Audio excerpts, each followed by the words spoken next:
Hello, ladies and gentlemen, and welcome again to Syriana Analysis. I'm your host, Almassian. Thank you very much for tuning in from all around the world. I can see your comments again from far east to far west.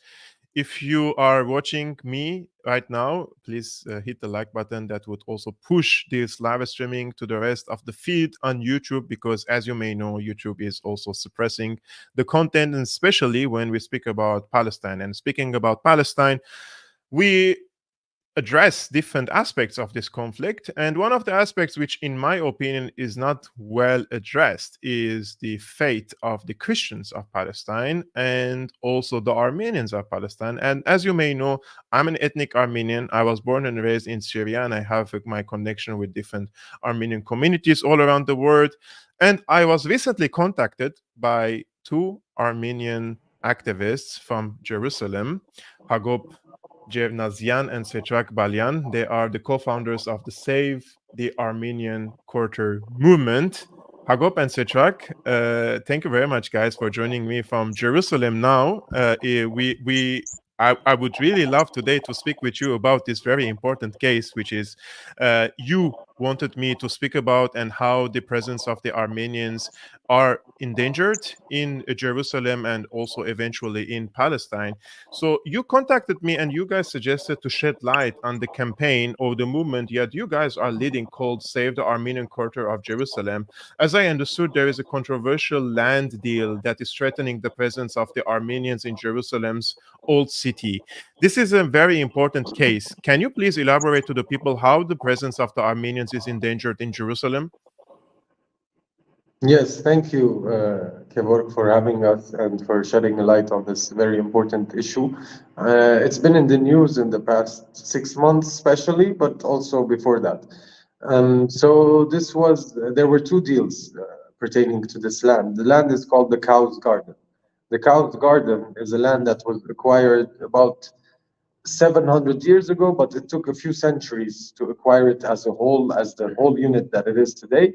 Today, the Cow's Garden historically represents 19,000 square meters, which go from the ramparts of the old city, include the ramparts of the old city, and it is located right in front of the Armenian convent of St. James, which is the seat of the Armenian Patriarchate, and which is also in one of the four quarters, the Armenian quarter of Jerusalem. So this land, the land that was leased is 11,500 square meters. So two contracts that were signed on this land, one was with the municipality of Jerusalem, the Israeli municipality, obviously, because as you know, Jerusalem after 1967, East Jerusalem was occupied by Israel under international law. So the de facto ruler of all of Jerusalem today is Israel. So the first deal was in March of 2020.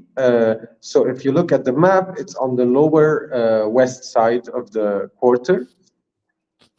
And the first deal with the municipality was a good deal. You know, it wasn't a bad deal. It was in that area there was a lot of dirt and rubble, and we would never get the permits from the municipality in order to build something, even to clean the area. Only to clean it, the municipality would not allow the Armenians to do anything with that terrain. So in March of 2020, they drafted an agreement, which was a usage agreement. So the municipality undertakes the responsibility of removing all the dirt and renovating, asphalting the parking area. And in return, the Armenian Patriarchate would allocate 90 spaces to the residents of the Jewish quarter, which you can see as very closely, adjacent to the Armenian quarter.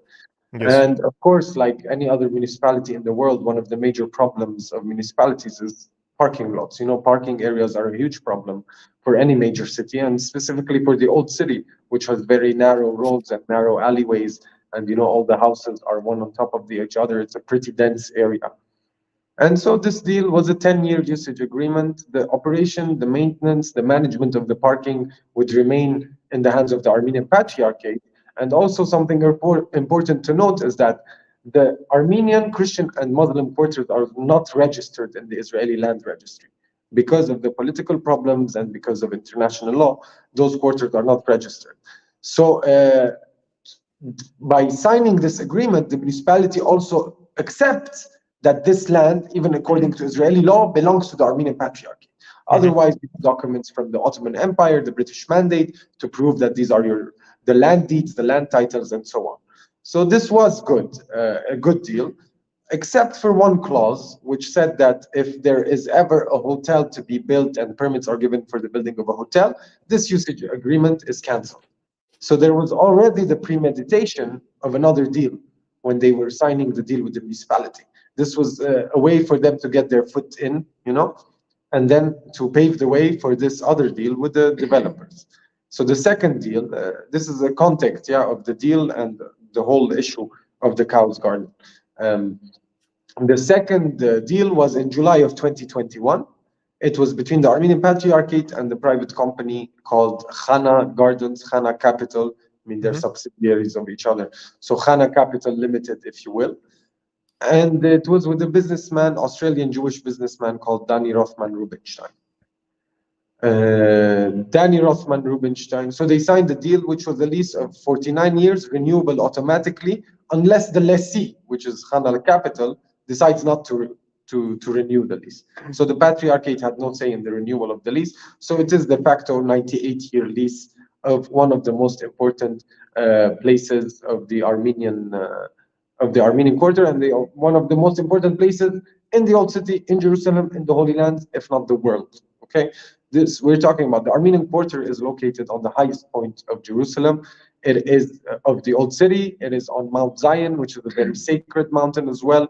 And as I said, open areas are very rare in that area. So it was given for a laughable amount of $2 million lump sum plus $300,000 annual rent. Mhm. Which, if you compare, you have to compare it to Times Square, New York, to Oxford Street, London, to the Champs-Élysées in Paris, if not more. So the amount is ridiculous. Oh, and I forgot, plus 5% of the profits of the hotel. Yeah. But if the hotel registers a loss, those 5% would be deducted from the annual Mhm. rental fee, which is ridiculous because to register a loss, I mean, it's the easiest financial manipulation you can make. Yeah. Here, this is Um, from the Washington Post. It says, inside the old city, the author says, I visited with young protesters who are trying to block construction of a new luxury hotel inside the city walls in the Armenian Quarter, and a parking lot and adjoining ground leased by the Armenian Patriarch to an Australian Israeli developer. The Patriarch has since filed papers with Israeli authorities withdrawing consent for the lease, but the bulldozers have tried to enforce it nonetheless. They have been blocked so far by round-the-clock sit-in by Armenians, explained their leader Hagop, Djernazian. Hagop, are they still doing? Like, are you guys still conducting this? Yes, so it is important to give a background for the people who are joining us now about the recent developments on the ground before Mhm. talking about the current situation. So on the 26th of October of this year, the Armenian Patriarchate of Jerusalem sent a cancellation letter after months of demonstrations, weekly demonstrations by the community against the lease, demanding from the Patriarchate to cancel the deal, and first also to give us answers and tell us what exactly happened and what exactly is included in the deal. Because only a few months ago we discovered out that not only the Cows Garden is included, but also parts of the seminary, houses of Armenian families, the backyard of the Patriarch, and some other properties. So on the 26th of October, the Patriarchate sent a cancellation letter, and since the 26th of October, the company Zana company headed by Danny Rubinstein and another Israeli Christian, George Warwar, they sent bulldozers to the area in order to tear down the walls separating parts of the Cows Garden and threatening the community members who were defending the land and preventing the bulldozers from advancing into the land with our own bodies. Also, the clergy joined the community on the same day. So on the 5th of November, armed settlers with attack dogs arrived where they tried to take the community members who were guarding the area out of the land. But of course, in front of 15 settlers, we brought 300 community members, and the Patriarch himself as well stood in front of them, and we succeeded to take them out. Then on the 15th and the 16th of November, the Israeli police, under immense pressure of Zana, they tried to the security guards sent by Zana, they tried to take over the land, but another 300 community members arrived and stopped them. So since the 16th of November, the situation is calm. The bulldozer is still there, it's important to mention, but without any changes on the ground, no works, but we are always ready for any future incidents by the company, by the settlers who may attack us or who may try to change facts on the ground. So since the 5th of November, as it is mentioned in the Washington Post, we continue to guard the area and we sleep there. It's been more than a month that we, the young generation, we protect and guard the Cows Garden, the Armenian Quarter. We sleep in the tents, we sleep in cars in order to prevent any future incidents, because we believe in our just struggle. Guys, you are doing underground activism, but at the same time, you decided to speak up for your community, and your appeal received coverage by different outlets, also from the mainstream media, including alternative media, one of which I saw you guys on Kim Iverson's show and many other shows as well. Does this put you at risk of getting targeted by these radical settlers in Israel? I have read in the BBC that attacks on the Christians and Armenians of Jerusalem are on the rise. The what? Sorry, the BBC. The Oh, the attacks. attack. Yeah. Look, obviously, when you know where we live, we're in Jerusalem. This is the most disputed, contested area in the world. Today, with what's happening also in Gaza and the conflict situation, tensions are very high. So going against a deal such as this obviously puts a target on your back. Now, the involvement of settlers is the one that's under question mark, but we've had a few a few information that confirm the fact that settlers are behind this deal. Now, first of all, it's the typical modus operandi of settler groups to bring in a Christian guy in front of Christians, to bring in a Muslim guy in front of Muslim, and they did that. George Warwar is a Christian Greek Catholic who is an Israeli citizen, and he was brought into this deal back in April when they possessed the parking, in order to quell and to calm the Armenian community and say, look, it's a Christian guy, this is a very good deal, and so on and so on. Second is, again, the disputed territory. We are on Mount Zion. This is the holiest mountain for Jews specifically. And these settler groups have obviously one goal, which is the complete Judaization of the Old City and of Jerusalem and of the Holy Lands. So also, the fact that the company was created on the day, actually the next day of the deal, which further corroborates that it was created specifically for this deal, and it's not a company that has a standing in the world of hotellerie and in the world of hotels and businesses. Second is the profile of these two businessmen. Danny Rothman Rubinstein has had a few cases against him, brought up judicial cases for failure of payment of fines that amount to £20,000. So how a person like that can build a hotel that costs millions of dollars? Second, George Warwar has a criminal record. He was even, if I'm not mistaken, in jail. And very shady, very dodgy people. So the monkey business is obvious to us, and the fact that we're in Jerusalem and one of the most important, if not the most important, pieces of land further corroborates the fact that there are settler groups behind this. Furthermore, we had even a picture of Danny Rothman Rubinstein, George Warwar, and the leaders of Ateret Kohanim, which is the biggest settler organization in these areas. So all these indications show us that there are settler groups behind it.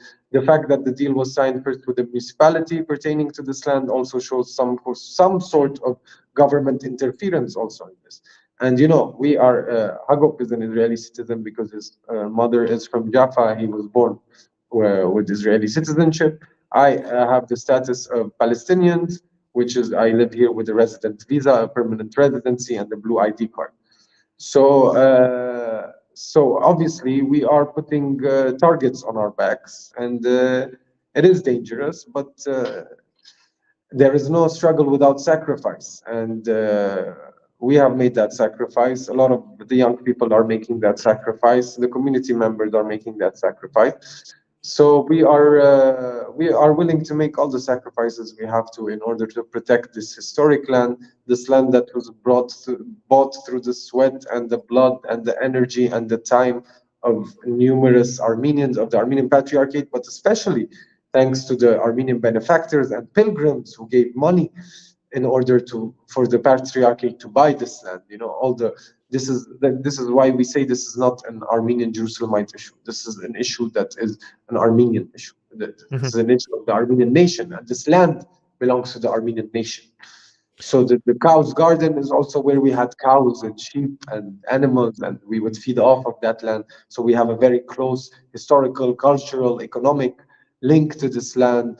It was where the pilgrims would put up their tents and their caravans when they used to come visit and pay their pilgrimage to Jerusalem. So we are ready to fight all the way, to go all the way in order to protect this land, to keep this land Armenian. And this is one of the biggest objective.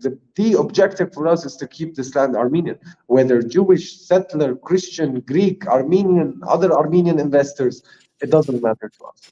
This land should stay in the custody, which is a very important word. It's the custody. The Patriarchate here is a custodian.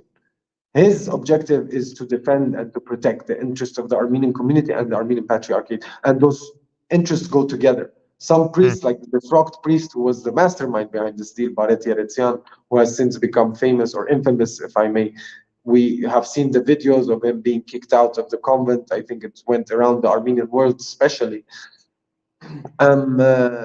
He claims that the interests of the patriarchate are not the same as the interests of the community. I can assure you 100%, the rights that we have in the Holy Sepulchre, the rights that we have in the Nativity, which are equal to the Latins, the Catholics, and the Greeks, if not even more important. All those rights were safeguarded by the Armenian community, by the Armenian pilgrims, by the Armenian benefactors. So our interests are the same, is to keep, unless the Armenian Patriarchate's interest is not to keep the Armenian presence in Jerusalem and to keep the integrity of the Armenian quarter, then that is another issue. But if it is, then we have the same interest, we have the same goals, which is to preserve, to protect, to develop the Armenian quarter of Jerusalem, and to keep Armenians here just as they were for the past 2,000 years at least. Hagop and Setrag, I just want to say something. I can feel the enthusiasm in you. I can see the courage in you. I just want you to know that many people know what is right and what is wrong, but they're not courageous enough to stand for what is right. So I salute you for what you're doing, because it takes a lot for someone to stand up, speak the truth, and also speak up and also try to protect his community. And I want to make some correlation with what happened in Nagorno-Karabakh, Artsakh, a few months ago, when 120,000 Armenians were ethnically cleansed from the historic Armenian territories in Nagorno-Karabakh. I just want them to, So the Armenians were ethnically cleansed from their territories in Nagorno-Karabakh. And since then, I can see some of the Armenians are saying that all the Armenians in the diaspora, including in Jerusalem, they have to all come back to Armenia to defend their fatherland, right? Do you agree with this notion? And if not, why Jerusalem is important for the Armenians? Why should the Armenians have a presence in Jerusalem, in your opinion? Okay, so this is a very important question, and especially during these days when Jerusalem, the oldest Armenian diaspora community, is fighting for its existence.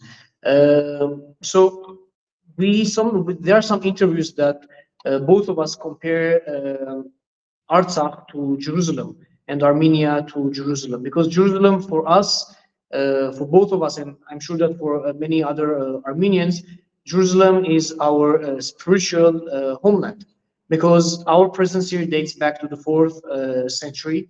The Christian presence, this is the place where Christ was crucified. And we as Armenians, as the first Christian nation to adopt Christianity as a state religion, we have here a long and very rich presence since the 4th century.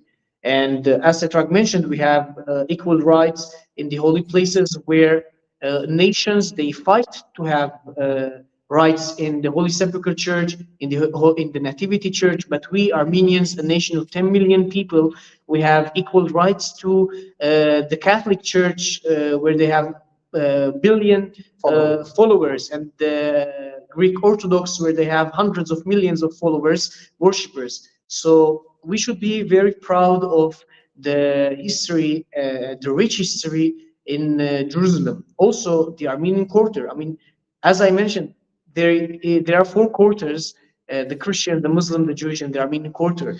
All Christians are in the Christian quarter, but we Armenians, we have our own quarter, where we have the only Armenian school, the St. James Cathedral, the Mardigyan Museum, the Gulbenkian Library, the Cow's Garden. The biggest Armenian seminary, the Armenian diaspora, is located in Jerusalem, which is the Alex and Mari Manukyan seminary. That shows how important is the Armenian presence here, and that's why all Armenians should be concerned of the future of the Armenian presence, the future of the Armenian Patriarchate. Only recently, the Armenian Patriarchate of Jerusalem published a communique saying that this is the biggest existential threat in its 16th century old presence. So that's why we, as Armenians, we should fight for this presence in Jerusalem. I mean, we lost Artsakh.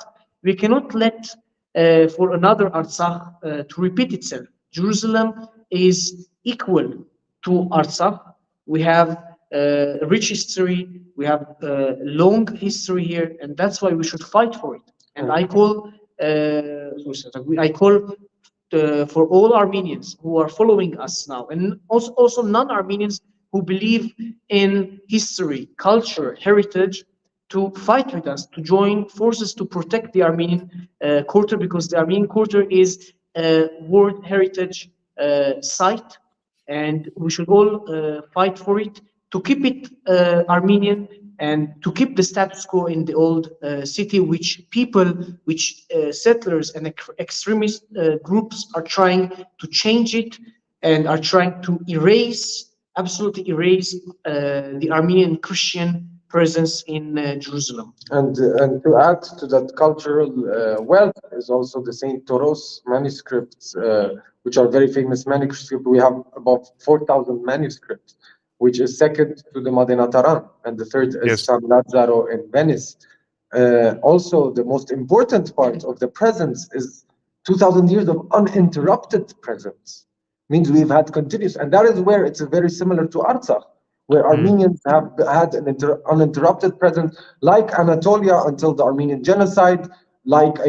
So if we remove Armenia, let's say we don't have a state, we go back, Artsakh and Jerusalem have equal importance in terms of diaspora, if Artsakh were a diaspora, if you get what I mean.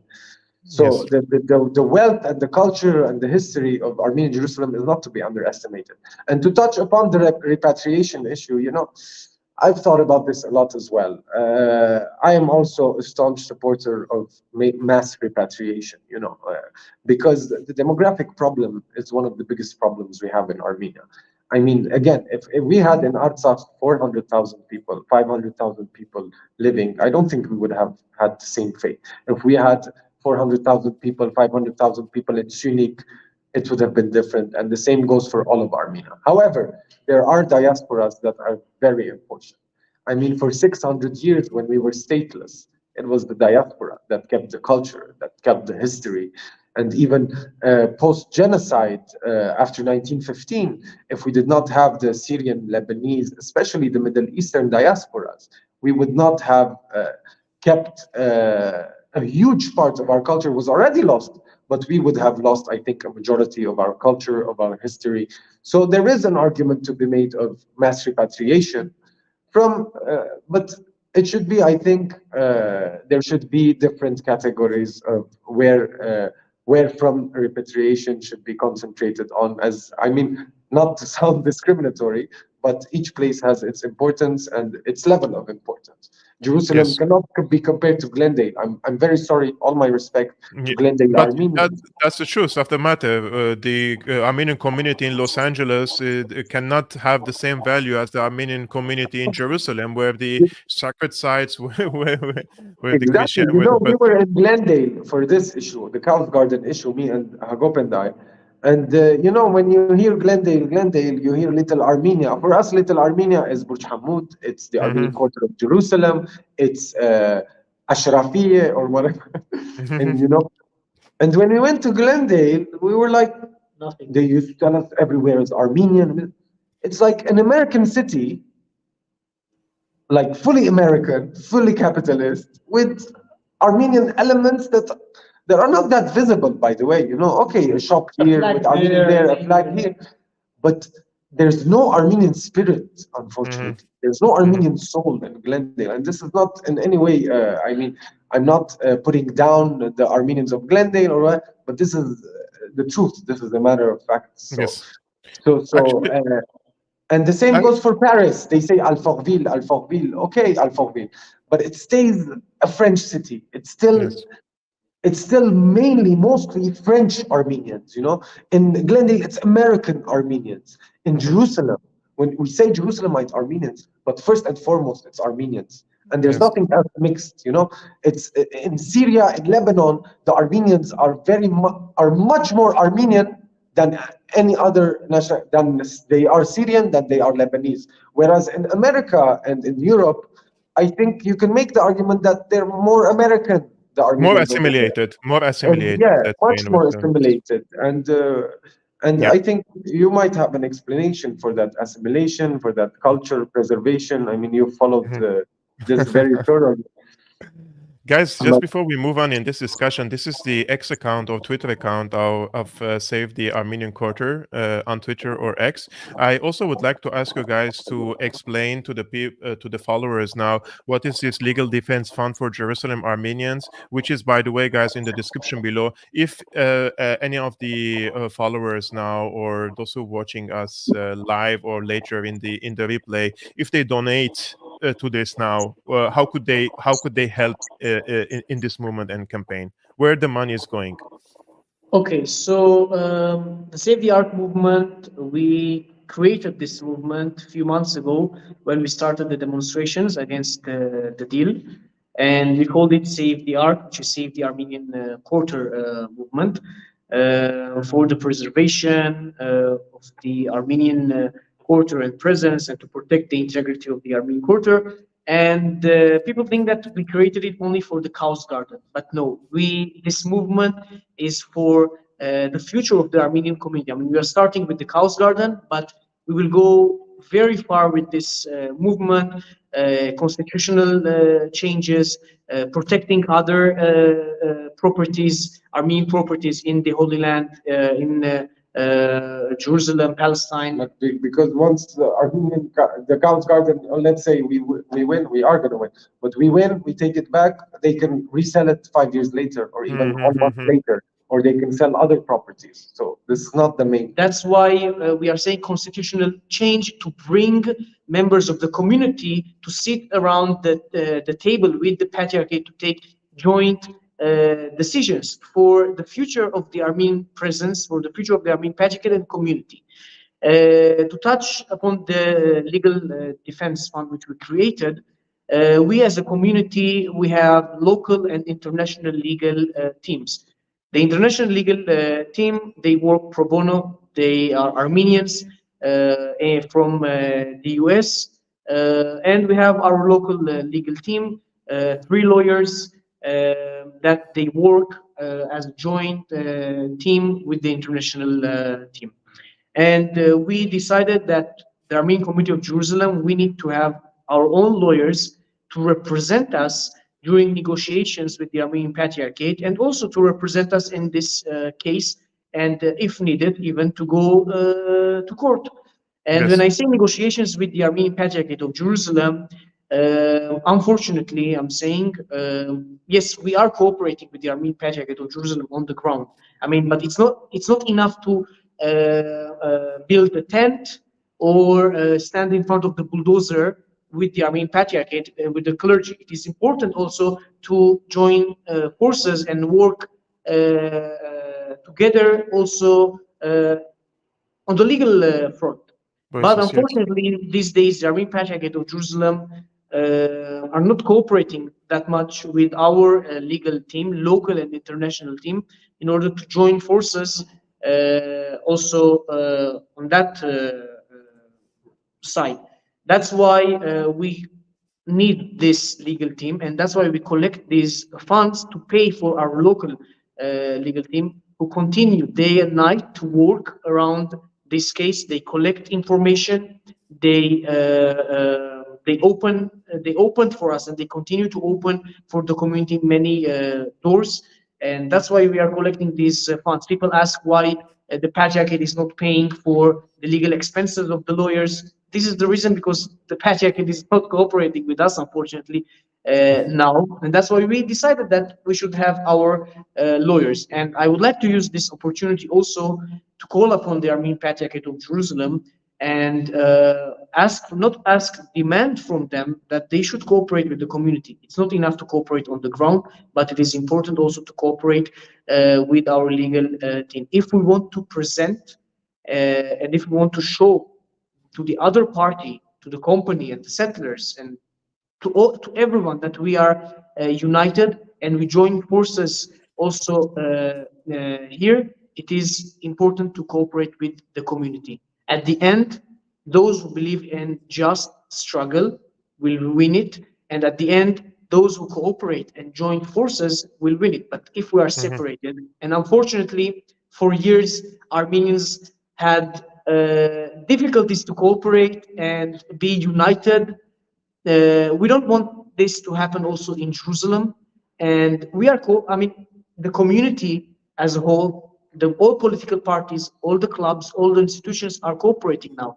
And it is very important. And both of us, when we go to the Cows Garden every night, when we see people sitting there guarding from different political parties, from different clubs, we feel that we succeeded also in bringing the community to join forces and cooperate. It's a silver lining. Yeah, I mean, for years we were divided and had arguments on many things. I mean, Armenians, we have many issues to discuss and argue, but now when it comes to the existential threat, this is the time to unite, and this is the time to join forces. And that's why the Armenian Patriarchate join this struggle fully and be transparent and cooperate with our legal team. And that's why we need the support of all Armenians, not only to donate, but also to pressure the Patriarchate and also to support the movement. When we say unite, it does not mean succumb to the Patriarchate and just follow all their rulings and their decisions. This is a major distinction to be made, because in Armenia also everybody talks about unity.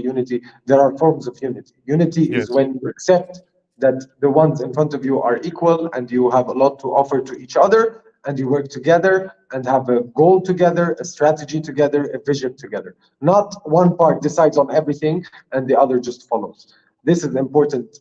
We have to stress on this. And as Hagop said, I want to present the lawyers that we have. First, we have Kirkonian Dajani Law Firm, which is headed by Karni Kirkonian, Elizabeth Al-Dajani. We have Garo Ghazarian, who is a criminal lawyer in it. And we have Ani Nazarian. And Armand Tatoyan. Armand Tatoyan from Armenia, which you know, former ombudsman, former deputy minister of justice, also ad hoc judge on the European Court. And all these people are working pro bono. And this group was also able to get a decision from the International Court of Justice to order the opening of the Perzor-Lachin corridor. So this is a huge team that works day and night. Again, I mean, Americans with their work ethics, it's amazing. We are baffled by it. And then we have the local lawyers, who are one Israeli-Palestinian, which is Samir Sheikh, Israeli Arab of, 48. The other is Itan Peleg, who is an Israeli Jewish guy. And then we have also Daniel Seidman. Daniel Seidman is more in an advisory capacity. He also works, by the way, pro bono, and he's very active in the protection of Christians by settler groups and the targeting of settler groups on Christians and so on. So this is a very strong legal team. And we cannot understand why the Patriarchate has taken the stance of delaying everything. You know, for the past 5 weeks, maybe we've seen the representatives of the director, the real estate director, the new one, and different people from the Patriarchate, and we were getting the same message, which is, wait, everything will be okay. Don't worry, we are working on it. We have good news. We will get good news. No, I'm sorry. It's not about personally if I trust this priest or that priest or that priest. We have lost trust in this institution, not in this institution, in the system. Brought us to this day. That brought us to this day. This system does not work. This is an archaic system. This is a vertical structure where the patriarch is the absolute monarch, where the clergy decides on everything. And they decide the fate of our community, of our children, of what will happen to us, what will happen to our homes, what will happen to our schools, what will happen to our community centers. So it is very important for every Armenian to know that we have now created a system, which is Save the ArQ. We have created a voice for the community.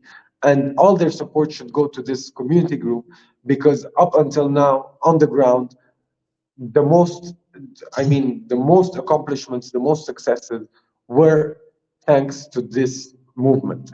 If there was no Save the ArQ movement, if there were no protests for 6 months, no pressure from the media, from different Armenian institutions and organizations, today the Cows Garden would have been another Shushi, another Kanzasar, another Amaras, that we say, oh, remember there used to be Armenian garden here, there used to be an Armenian church here. We do not want it to reach that place. We are sick and tired of this cycle of defeats of the Armenian nation, that for the past 3 years and much more, maybe 100 years we can take even, but specifically for the past 3 years, we have been, worn out psychologically, physically. It's unbearable for a nation like ours, for a 5,000-year-old civilization, to be managed by such incompetent and ignorant leaders is hain vayelche. It's not. It does not suit us. We always hear the Armenian nation, the culture. We're very intelligent. We're very talented. Where are those leaders? Mm-hmm.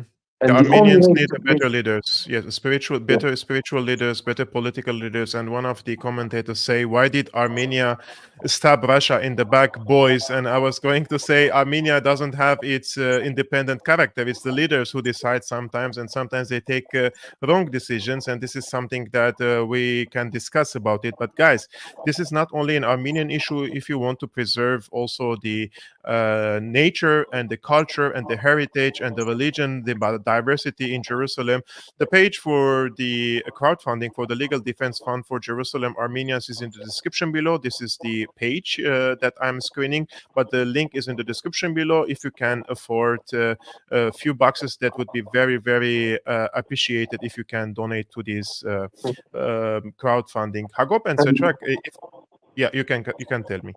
Sorry, I just wanted to add, now that you said this, to protect the Christian presence also, and the character, the identity of Jerusalem. We've had a lot of similar deals in the Greek Patriarchate, which was publicized back in the day. This was 2005, in the Imperial Petra. A lot of the Christian communities have had similar deals. No one acted like the Armenians. So this is not only unprecedented in the Armenian diaspora, the movement we have created with the legal defense, with the different parties, with the media, the PR campaign, but this is also unprecedented for any Christian community of Jerusalem. And they are in awe. I'm telling you, they are in awe. They are shocked. They never expected this. This is, by the way, something that also the private company underestimated. They thought it would be the same thing. Christians, they're peaceful, especially Armenians. They don't want any troubles. They'll be afraid. We'll send bulldozers, armed settlers. Everything will be fine. They will run away. But we showed them that no, we will not run away. We will stand in front of your bulldozers. We will stand in front of your armed settlers and armed groups, in front of your attack dogs, in front of the police, in front of anyone who will come to this property, to this Armenian historic property, and we will do everything to keep it Armenian. And this was a message to all the Armenian world. This was a message to all the Christian world to wake up. We have a lot of power in Jerusalem. This power should be used for our benefit, for our interest, instead of a few clergy members that will be lied to with a few envelopes. And this is what's baffling. You're getting envelopes that are what, $500,000, $1 million. If you properly manage your properties and properly manage your wealth, you can make 100 times that. But this has been always, mostly an Armenian problem. We don't see, we don't have beyond the visionaries. nose. Beyond the nose. So, it's better for me to have $100,000 now rather than in 10 years make $100 million.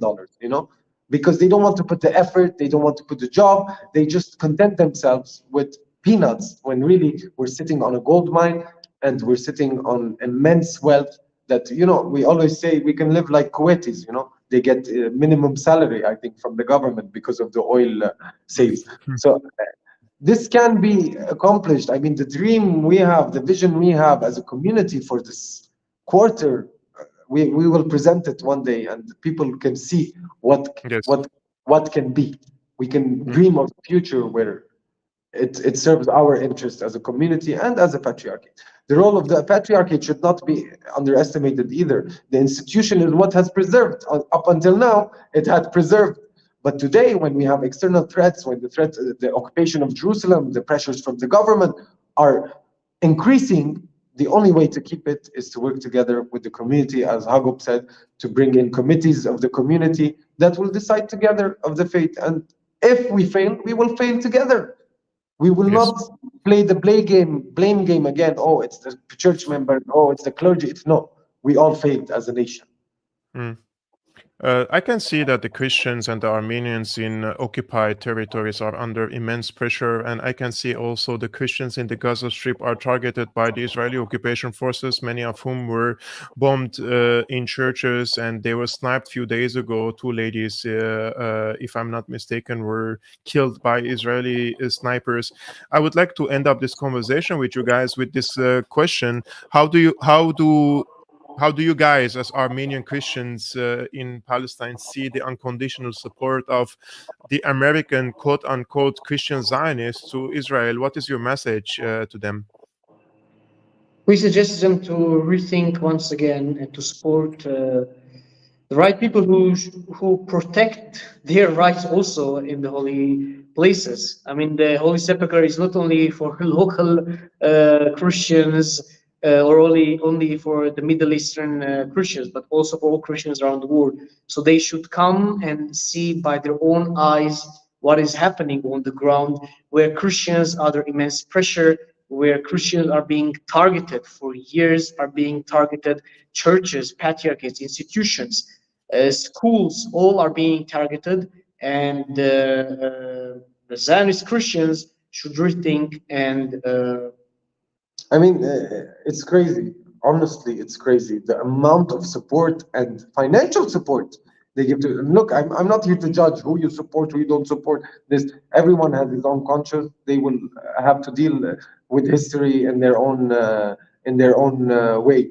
But if you're true Christians and you see the plight of Christians in the Holy Land, in Jerusalem, in Palestine, in Israel, and you still choose to unconditionally support the state that is targeting your brethren that are protecting, as Hagop said, our holy sites where Jesus was born, where Jesus was crucified. Jesus was born in Bethlehem.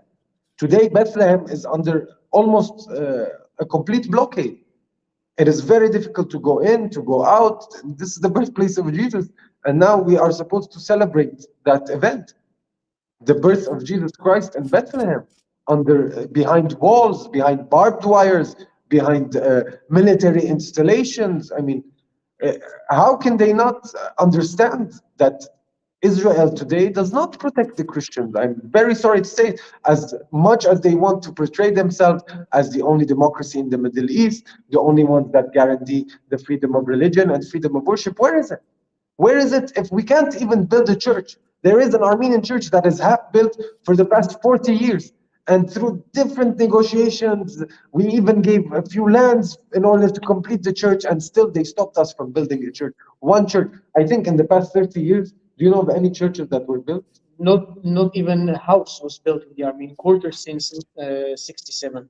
I just like to add a Wow. sentence about what Setrag said about Christmas celebrations this year. Heads of churches decided to not celebrate Christmas. I mean, we will do religiously. We will celebrate Christmas, but we will not celebrate it as the entire world we do on the 24th, 5th, and January.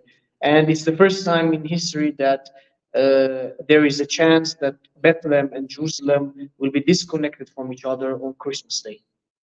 Guys, this is the statement of the Latin Patriarchate of Jerusalem. They say around noon today, this is on the 16th of December, a sniper of the IDF murdered two Christian women inside the Holy Family Parish in Gaza, where the majority of Christian families has taken refuge since the start of the war. Nahida and her daughter Samar were shot and killed as they walked to the sisters' convent. Yesterday, actually, I'm not going to read the entire statement, just for you to know the context. Yesterday, a woman contacted me in my DMs, and she said that these two ladies are her relatives in the Gaza Strip, and Nahida and her daughter, they were walking there, and the mother was shot at the beginning, and the daughter tried to save her mother.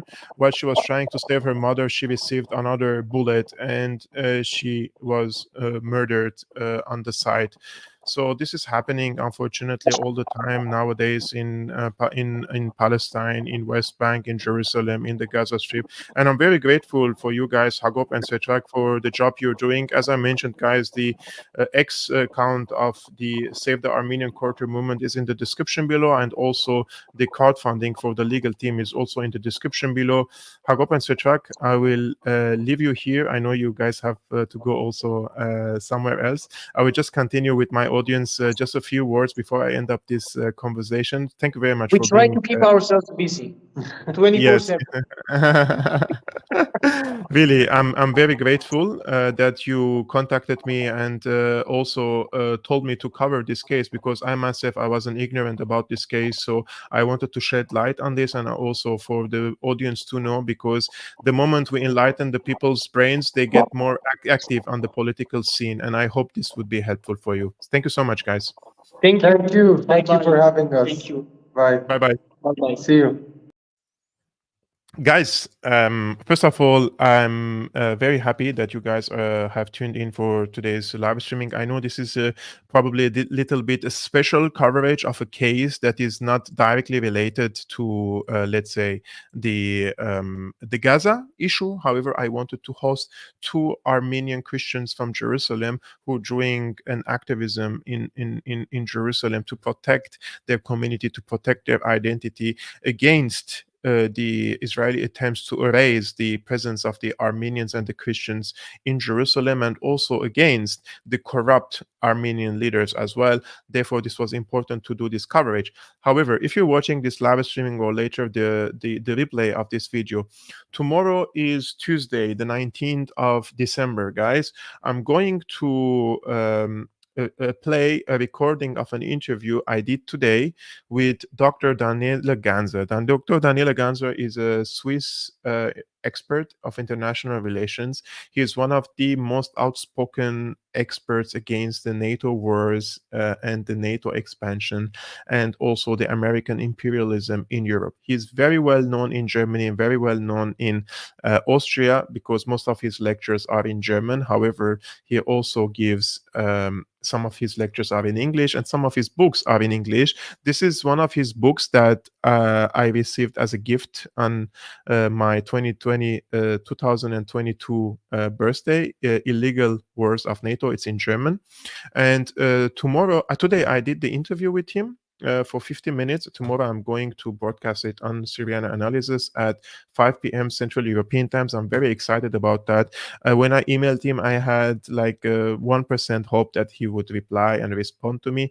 And he was very positive, knowing that I'm a Syrian journalist coming from Aleppo and I'm covering different geopolitical issues. And he dedicated 1 hour of his time for me and also for you guys on Syriana Analysis. So I'm very excited tomorrow to play and broadcast this interview with him. So be sure to subscribe, hit the like button, and also the notification bell in order not to miss this interview that I'm very happy to present to you.